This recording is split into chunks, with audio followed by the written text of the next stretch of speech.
Okay, so for our documentary, we're going to be investigating the NHS and the neglect of gender affirming healthcare for transgender people. Okay. So that's the main focus. But we have three hypotheses for the reason of why it is such a failed system for them.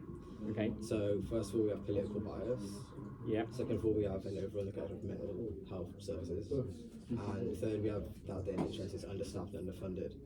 So although we're focusing on kind of trans people specifically, we also want to branch it out to everyone because the NHS affects everyone and everyone is feeling kind of failed by this healthcare system that we're entitled to. So we're kind of focusing on it as kind of a microcosm of a bigger issue. Okay. And then in the conclusion, we're going to draw upon much bigger things like corruption and underfunding and tax evasion, things like that. Okay, so that's a strong initial idea. Cool. Okay. So let's have a look at the brief. So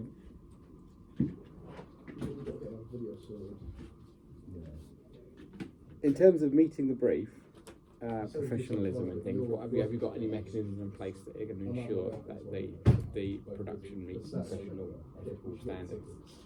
Yeah, I mean, we've already got all the technical considerations here in our proposal. So we are going to be given the HD 1920 1080p audio 44 frequency. Yeah, and we're going to need to kind of keep it formal with no informal language, no cuss words. We're also going to be interviewing people, so we're going to need to tell them to like dress formally, speak formally. It's not a casual thing, it's a proper documentary. Okay. We'll be getting consent forms as well from society just to make sure it's fully kind of professional. Okay. And it's, serious. Yeah. Okay, and you've got location filming involved, have you? Yeah. We've got call sheets for this for people involved, which will just be kind of media and visual. So we've got three locations. We've got Cheltenham, one location. We've got Bristol. Yep. Oh no, Swindon, sorry. And we've got Dursley for the others. So we've got three locations. Okay. Together. For the one we had to make the most extensive risk assessment for a professional thing was located in Cheltenham. So we're going to be using a drone, which is dangerous, especially kind of around because it could affect the general public as well, not just us. Okay. Do you have the correct? Yeah, so I've got a flyer's ID for that, so I'm allowed to fly, and it's under 250 grams. So I've got the professional license for it. So yeah. Okay. Good. Do you have any insurance and things involved? I mean, the equipment is insured by the college, apart from my camera, which is my own. So I'm doing that at my own risk, pretty much. All right. Okay. So the equipment's insured. Yeah. Yes. Fine. The planning of the documentary and the kind of like production of the content. Are you going with? There's two possible angles you could go with. One is the NHS is failing, or does the NHS fail? Did you discuss with We're hoping to get both sides of the story, kind of, just to make it not biased, because we don't want to just have like one just overall opinion for the whole thing. We're going to try, but we're going to explain what the NHS is trying to do. So kind of take it from the explaining the NHS's what they promise, and then comparing it to what people's experiences are, so we can get interviews of the experiences to see if they do or don't meet what the NHS is claiming. Right. Okay. So you're going to be interviewing people with their experiences of contact with the NHS. Yeah.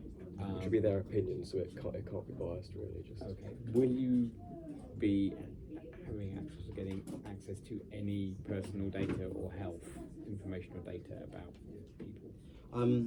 Well, in our research dossier, I had like 4 pages of references with a lot of statistics about not just the NHS for trans people, but with the NHS patients in general, and a lot of the feedback that NHS people are giving. Do they feel like they are getting adequate treatment? And it was overwhelmingly negative. Okay. So we're just going to be we're going to be showing statistics in editing on the screen to kind of drive that message home. Okay, that's fine. So that's basically your thesis is that potentially the NHS is failing people for a variety of reasons, and you are compiling evidence to kind of back up your thesis. Yeah, but we aren't necessarily blaming it on the NHS No, organisation. Yeah. but it's basically there's a problem that you've identified. Yeah. Yes, that's fine. But just to kind of like revisit that in terms of personal health data, what information will you be holding on computerized systems that potentially your interviews and people will be talking about? So when you're going to be interviewing people and they're going to be telling you about their medical history, in some description, so you will be, that information will be held on a computer system, which means that you are subject to Data Protection Act. And the health data is one of the more tightly protected characteristics of data. Have you got anything in place in your plan that specifically addresses that issue? In our consent form, it is stated that this is solely for a college product. It will never be released to the public or shown to anyone outside of the necessary people it is to be shown to. And they have asked me, well, they've already told me in advance what they will be saying. Yeah, so if you're comfortable with that being shown to the class, to my lecturer, then that's fine. But you're not obligated to share more than you need to. Okay. Could you suggest any data protection measures you use in systems to help keep the data secure? Well, we'll be sharing over the drive, if that's what you mean, which is a secure software that is trustworthy for the college. So who will have access to the shared data? Just us three. Just And you're able to kind of restrict it to just being us three and no one else being able to actually get on it. Excellent. Which is a very good way of just keeping it very private with just us, and we can delete the footage after. I would suggest as well that you should insert some kind of briefing, because I know from previous experience that students will get up and walk away from computers, leaving the screens unlocked, which means that potentially people could have access to information and data. So I think you might need some kind of little bit of training in place or something where people are aware of the fact that if you walk away from the screen, particularly for your review, you are going to have to unlock the screen every time you step away from it. Just because of that makes sense, just because of that requirement, basically. Protect them as well. You can't be going off for a coffee or a drink and leaving your screen open with potential people's health data available. Yeah. Yeah, we can do that. That's good. What else we got in terms of? So, what sort of timescale are you looking at? Well, we've got 3 different dates for shooting. We have the 12th, which is going to be interviewing Max. Max is a person who has essentially changed his life plan to be able to access hormones on the NHS. Then we have an interview with Lucia, which we're traveling to Swindon for. She's not trans, but she has a lot of experience with mental health services in the NHS, and she's going to be talking about that. And then we've got me and Max just reading off our script and showing all the data, and then we also have who sources hormones from abroad.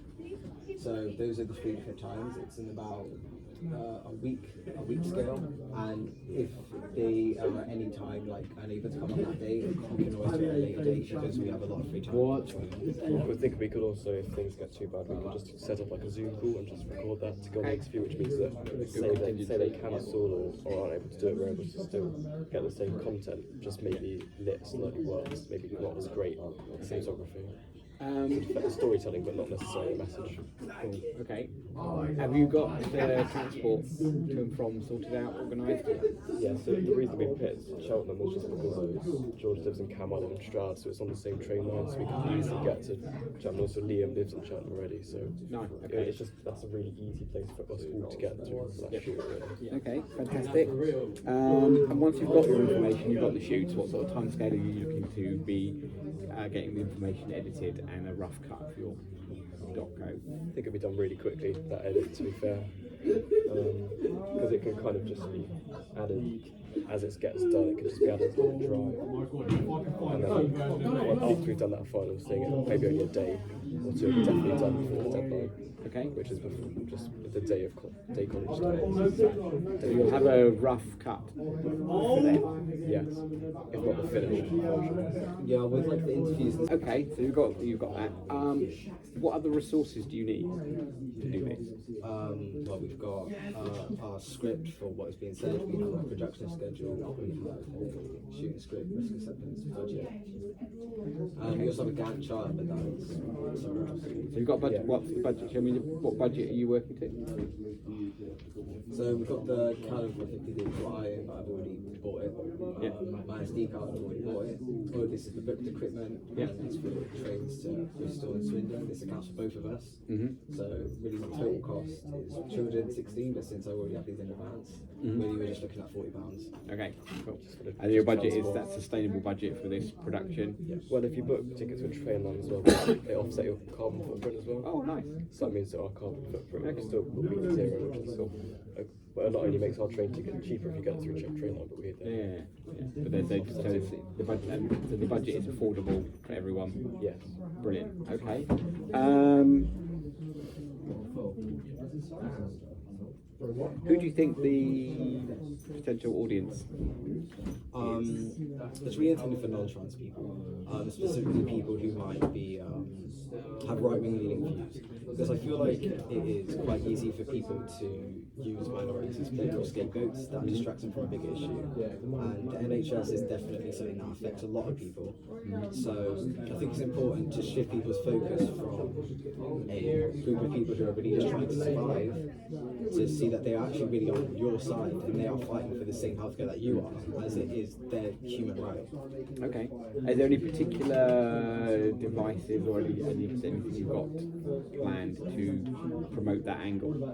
How are you going to realise that angle? I suppose we're just by acknowledging their angle. Because we're not just telling them our view, we're going from what they believe and then and then just kind of comparing it to what the truth might actually be. So we're not just going in with a sweeping statement that they might not believe at all. We're going in kind of acknowledging what they think. It's very important. But I do think that maybe trans people would watch it because they would want to, well, if they are trans, they'll engage with media that they relate to. So it might be interesting for them to see and kind of consolidate their views on the NHS, especially in that area. Yeah. Okay. I mean, one of the things is one of the key elements of diversity and telling stories is making sure that everybody, all types of people with different stories, get a story told. So I feel that it has value in that respect because it's a set of voices and set of stories that don't often get the airplay that they do. And when they do, there is a great potential to have that story shouted down by people. So I feel that if you can create a documentary that has a strong narrative that shows those stories and shows the dilemmas and things and the real people, I think that would be a really positive and strong book. I think it's I like the fact that you are focusing on the people and their issues rather than the sort of the system as such. So the system is part of it, but the angle you're going with is the story of the individual people. Does that represent kind of where you're going with it? Yeah. Okay. Just really trying to get the emotion kind of aspect of it, just to kind of essentially change people's opinion.